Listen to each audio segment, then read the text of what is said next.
Halo Sobat Fobia Kota Sejarah, kembali lagi di channel kesayangan kita ini. Pada video kali ini kita akan membahas mengenai asal-usul Kabupaten Karawang. Bila kita melihat jauh ke belakang, ke masa Tarumanegara hingga lahirnya Kabupaten Karawang di Jawa Barat, berturut-turut berlangsung suatu pemerintahan yang teratur, baik dalam sistem pemerintahan pusat.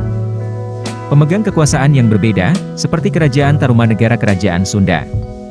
Termasuk pemerintahan Galuh, yang memisahkan diri dari Kerajaan Tarumanegara, ataupun Kerajaan Sunda pada tahun 671 Masehi.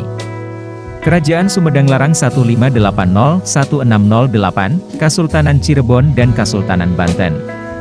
Sekitar abad 15 Masehi, agama Islam masuk ke Karawang yang dibawa oleh ulama besar Syekh Hasanuddin bin Yusuf Idofi, dari Champa, yang terkenal dengan sebutan Syekh Kuro. Sebab di samping ilmunya yang sangat tinggi, beliau merupakan seorang hafidh Al-Quran yang bersuara